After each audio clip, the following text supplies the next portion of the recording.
Welcome to our, it says January 2020, it should say 2021. This is the pandemic life we're living in.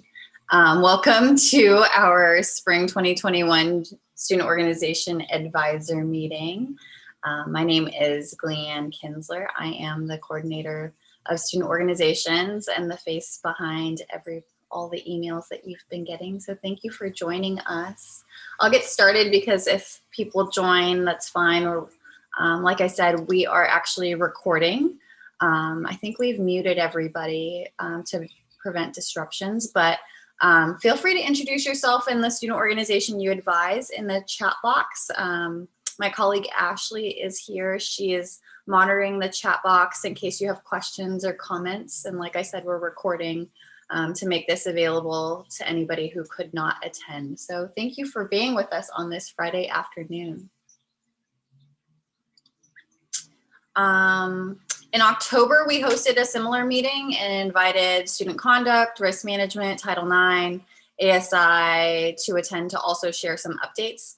If you haven't already, I invite you to watch that recording if you were not able to attend. Today we'll be covering topics that are related to our office specifically. I'll introduce you to our team, share what our student organizations have been up to, and then provide an overview of what to expect during the spring 2021 semester. And we'll have some time at the end for some questions and answers. If you're joining us in real time, feel free to drop your questions in the chat box, like I said. Thank you to everybody who's also done the online training from the Employee Training Center. I think there's a lot of great information there, but I think given the times we're in, the information we're providing in this presentation and the information that we've shared in our October presentation are probably a little bit more relevant to our remote environment. So a little bit about our office. Our office hopes to empower students to have an involvement experience they can learn and grow from.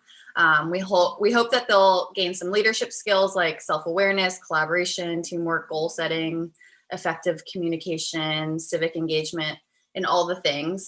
So really, we're just a space to really help students learn, change, and grow. We have 6 different programmatic areas if you're not familiar with them. We have campus activities where we ourselves host large-scale events like DisCOVERFEST, which is our 2-day involvement fair. But we also help our student organizations coordinate large events and activities when we're on campus and advise them. We have a number of different fraternity and sorority life chapters. We also hold community service programs, which are still happening, leadership programs, sports clubs, and student organizations. And later in this presentation, we'll cover a little bit about what we've been doing in some of these areas. We are led by Elisa Flowers, and then Samuel and Jordan oversee our fraternity and sorority life chapters. Shelpan is our coordinator for sports clubs. Heidi is our coordinator for community service and leadership programs. Ashley, who is here in this room answering the chat box, is our administrative support coordinator. And then we have a number of grads and student assistants that help us really carry out our mission. If you want to learn more about our team, I put a link at the bottom of this presentation for you to learn a little bit more about our backgrounds and our expertise. A number of us hold office hours every week during the semester, and so we're available also by appointment if you are unable to drop into these office hours. Traditionally, we are in the Titan Student Union in room 234. So fall 2020 was a fall unlike any other. In the area of campus activities, a lot of our student organizations were still holding events, and a lot of them moved their events from the physical space into the virtual environment. And so our Filipinx American Student Association was one of them. They hold their event called Friendship Games every year. This year was their 35th annual event. It's one of the largest student-run events on campus, and when we're in person, they typically have anywhere from 3,000 to 5,000 students on campus in October every year. In the fall, they moved their event to be virtual, and they had more participation than they would have had they been in person. So that was really exciting. They invite a number of campuses from all over California, and this year they invited schools nationwide. Since it wasn't based on location, they were able to put that invite to other similar groups at other campuses. And so they were able to raise over $19,000 for COVID relief efforts in the Philippines, which was very exciting. And our student chapter here on our campus raised the most money from any other school. And they had a number of other schools participate. Usually they invite schools just within California. And this year they had, it looks like, University of Hawaii even was able to attend. So that's very exciting. They have a games portion of the event in which it looks like Cal State Fullerton won the second place overall. And so this was just a really great demonstration of what our student organizations are capable of, even when they have all of these challenges going against them. So it was really exciting to be able to help them, and we'll see what happens next year. We're still continuing to encourage our groups to hold virtual events given the situation we're in, but I think this is a great story of what's possible. In our fraternity and sorority life area, we had over 250 students join a fraternity and sorority life chapter this past semester. And our fraternity and sorority life also piloted a new inclusivity program with their Panhellenic and interfraternity councils, and that actually triggered a larger program to do with our Multicultural Greek Council and the National Panhellenic Council. So very exciting things that our FSL groups are doing. In terms of community service, we are still doing community service programs. Last semester, we had over 500 hours recorded on TITANLINK. I'm sure that there are more hours that are actually out there. Students just haven't been reporting them in the system, but this is what we've captured, at least so far. And so if you have students that are doing community service, we encourage them to input them into the TITANLINK platform. We had students work, to promote the importance of voting. We have a Titans Reads program where students, staff, and faculty are also invited to, read story time, read storybooks and record them. And you just record your voice, and you put that up on YouTube, and it's a way for us to connect with children and family who just need a new story, either for bedtime or when they have are exploring for new books to read. We also held a number of workshops in the fall. We had 52 workshops hosted in the fall, so that was a lot. We also had a number of peer facilitators who were helping run these workshops and retreats, and we had 35 students complete the Emerging Leaders program, which is a cohort-based cohort-based leadership retreat that we run throughout this semester. We'll be running it again in the spring, and I have a slide later in this presentation to talk a little bit more about it. So more about our student organizations. I showed this in the October meeting, but if you go to this link, we have a dashboard on our website, which is very exciting. It is, it's not static information, so you can see this is the number of current student organizations that are active as of today at this very minute, and then you can kind of click on each of the categories to see what type of organizations exist. So if you're looking at this, we have 26 special interest groups, and we have, you can click out of it. We have 123 academic focused student organizations, and you can see the colleges these groups are affiliated with. So it's pretty exciting to see all of this data. I encourage you to visit our website and click around and learn more about our student organizations.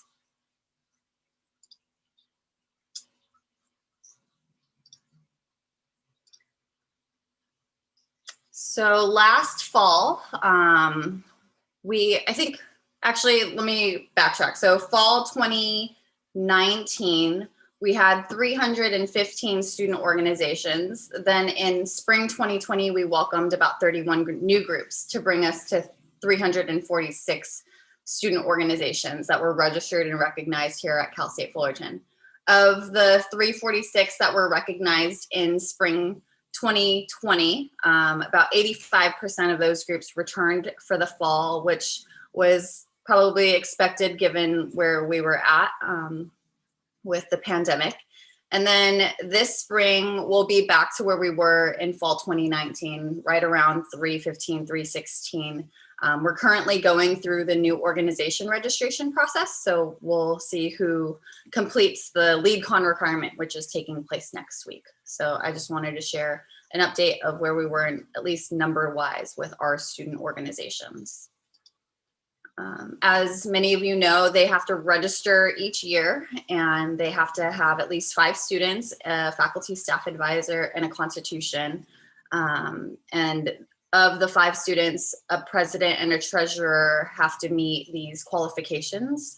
And so because we have to check for these qualifications every semester, the data in the next few slides is preliminary, but I figured I'd share it with you all.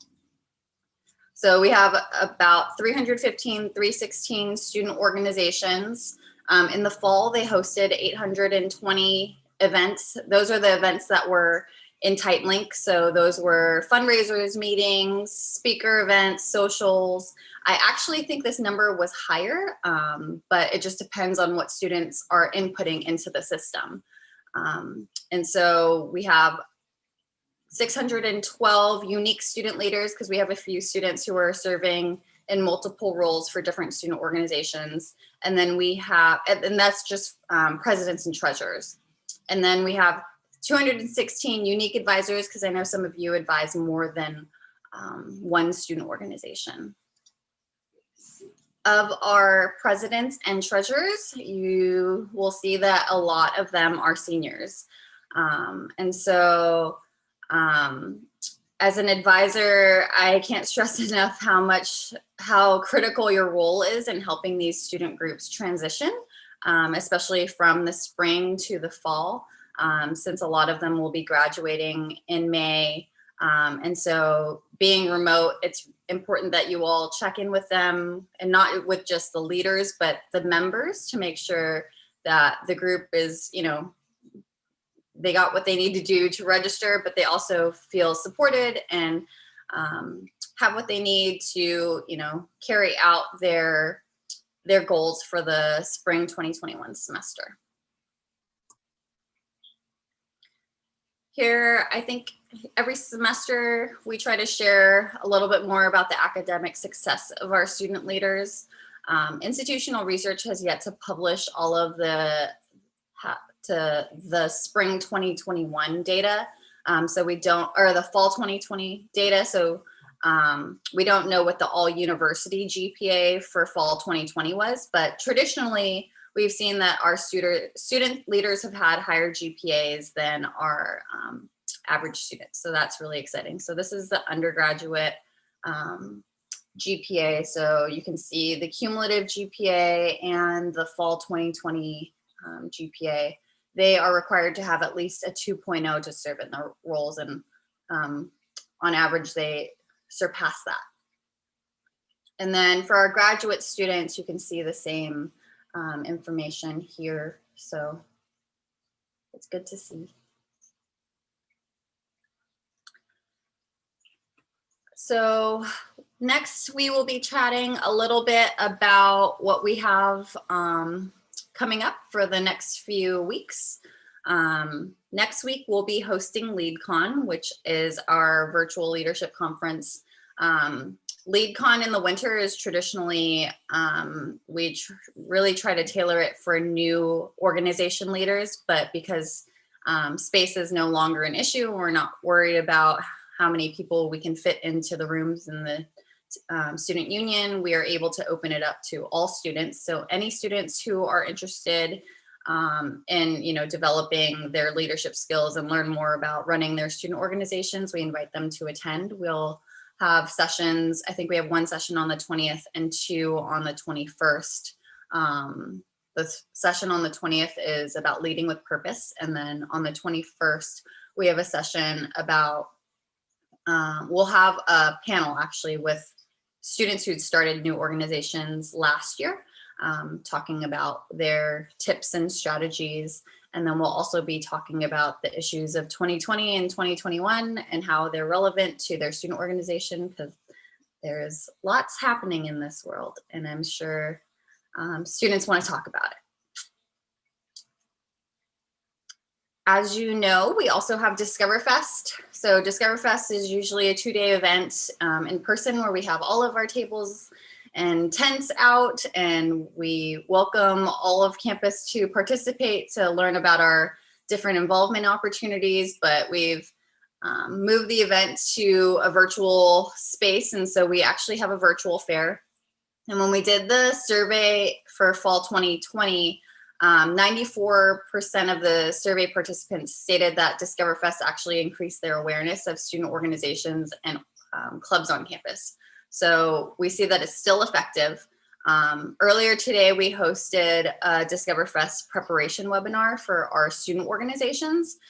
We recorded it and put it up on our TITANLINK news article. So if you go to that tiny URL listed on this screen, you'll see the video, but it's also in our YouTube channel. So encourage our student leaders to watch that video. It's about 30 minutes.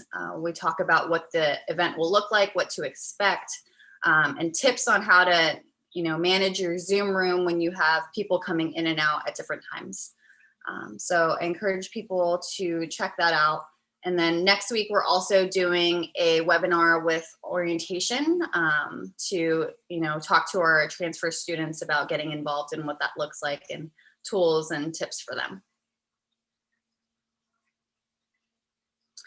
We also have a Titan Resource Fair. And so traditionally this takes place the first week of the semester. But given we're, you know, still in this remote learning environment, we have moved all of our fair to our YouTube channel. So a number of our campus partners in all across campus have put up a video to share about their programs and resources. And so if your office would like to be featured in our Titan Resource Fair playlists, we'd be happy to include you. So just reach out to us. You can email me or email studentlife@Fullerton, and we'll try to get you in there. And then we're also partnering with orientation because they have a Talking with Titans podcast where they have been interviewing different staff members from different campus departments to talk about what those departments and offices have to offer. And so that's available on Spotify, Anchor, and Public Radio, and probably a few other places. So I encourage you to check those out. Our office does not oversee our student organization agency accounts, but we've been working with ASI to provide services to our student leaders. I know a lot of students have had questions about how to collect dues or sell their t-shirts. And so we have a fundraising form. So you can check out this video. It's a really quick 2-minute video about the fundraising form and how Eventbrite works. And so some things to consider when trying to set up an Eventbrite for your organization is that Eventbrite does unfortunately charge a fee. And so just be mindful of whether you want to absorb that cost or pass that on to the consumer. And then the other thing to consider is that funds aren't transferred until sales have ended. And so I've had a few conversations with student leaders telling them, like, maybe you encourage people to set up their sales for, you know, a 2 or 3 week period so that you can use that money once, you know, you've collected those dues. Because if you set up the sale for the whole semester, you won't see that money into your ASI agency account until the end of the semester when that sale has ended. So those are just a few tips that we've given our student leaders using the Eventbrite page. We have workshops still. So like I said, we have Emerging Leaders program. This is a cohort style program that helps students learn about themselves and build confidence and gain skills. We really encourage students to, like, especially if you have, you know, those sophomores or juniors that you think would be really great officers for the next year, but they don't feel confident in being able to run their student organizations. We are always encouraging student leaders to encourage other members to participate in the Emerging Leaders program so that they can see themselves as leaders and running these student organizations. So if you have questions about that or want to look at when it's happening, you can go to our TITANLINK page. Some of the workshops are listed here on the screen. And then we have one-off Student Leadership Institute workshops that are happening every week during the semester. And so we cover things from financial literacy, empowering others, and we do resume and interviewing workshops because I know a lot of students are getting ready for their summer internships and summer jobs. So that is something to look forward to. Welcome to Cal State Fullerton Day. I know many of you are involved in the academic side or within your offices for our, you know, preview open house event for prospective students. I went to a meeting earlier this week and they're looking at hosting the event in April, but they're looking at a multi-day event as opposed to doing it on a Saturday in April.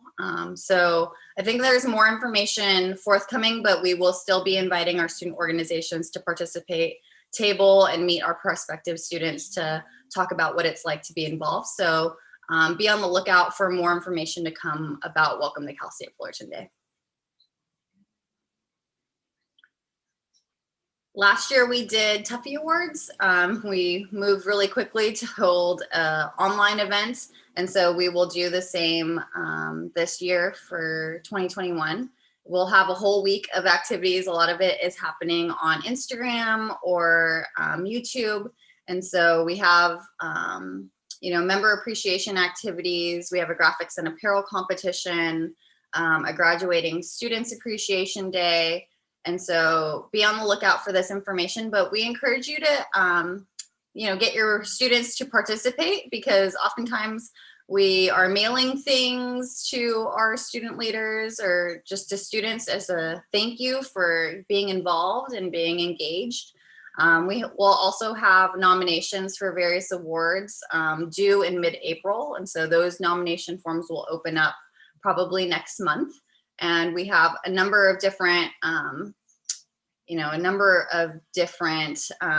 awards, like our virtual engagement award we'll probably do again. Last year was the first year we did it. We, you know, have our organization of the year, president of the year, but we have different program awards. So if you have a program in diversity and inclusion or an academic program that you want to, you know, nominate your group for, we encourage you all to get your student organizations to submit a nomination for the great work that they're doing so that they can be recognized. And then just a few other resources. TITANLINK, I can't stress enough how important TITANLINK is in this environment because at this point it's really all we have. It's like emails and TITANLINK. And so encourage your student leaders to update their pages, especially as we're getting ready for DiscoverFest.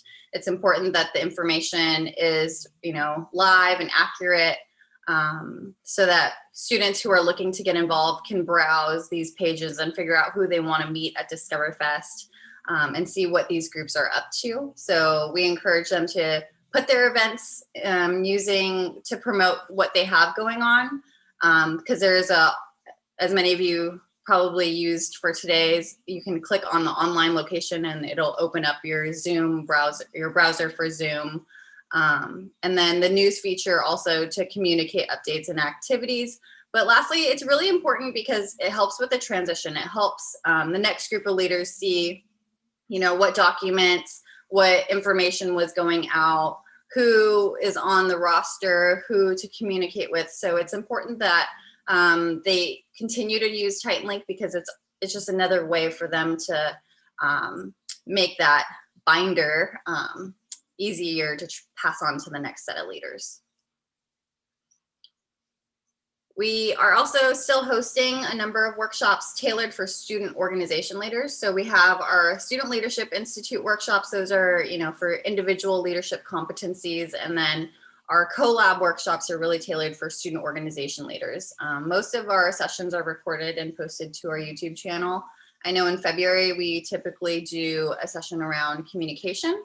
And then in March, we'll do a session about articulating your student organization experience, because that's around the time we do TUFFY Award nominations.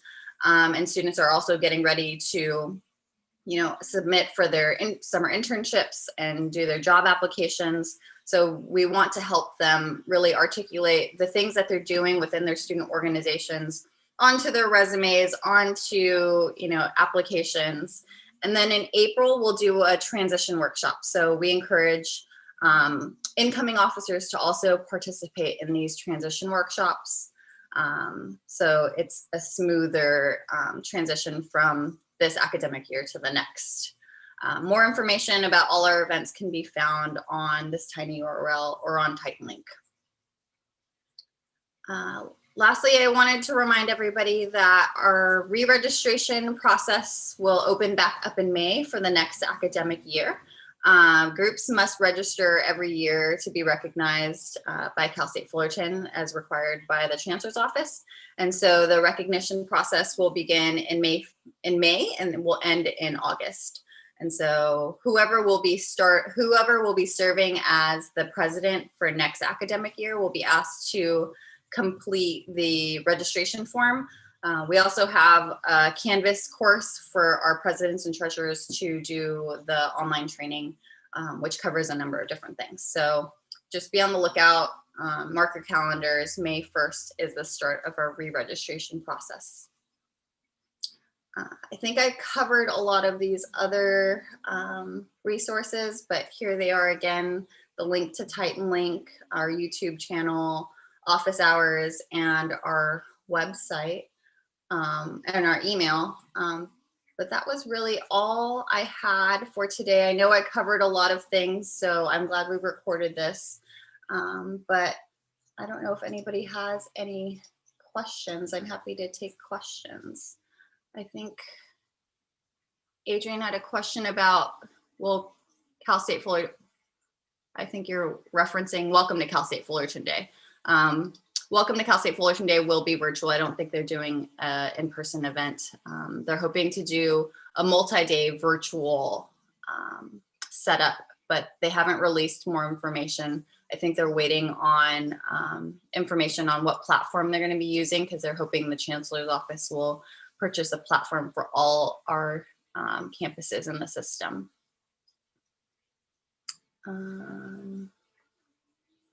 Other questions? I see some other questions related to DiscoverFest. If you go to tiny URL, I think it's, where is that link? There's some questions about DiscoverFest. If you go to this tiny URL, there's also the video that we had, the recording of today's webinar is posted there. And there's just information about the event overall.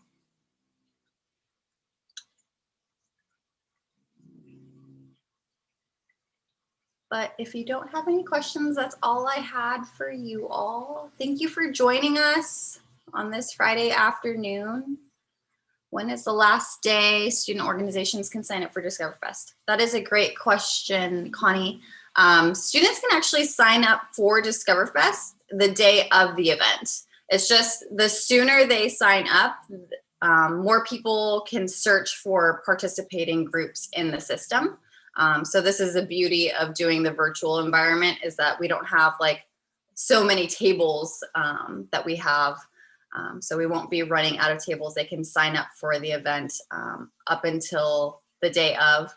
If they want to be included in the promotion of like which groups are participating in DiscoverFest, I think the last day to sign up for that is today, because we're trying to build a little bit more marketing in terms of like which groups will be at DiscoverFest.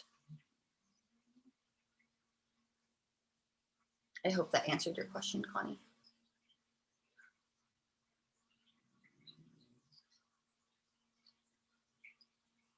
But thank you all for attending today's presentation. We could not support our student organizations without you.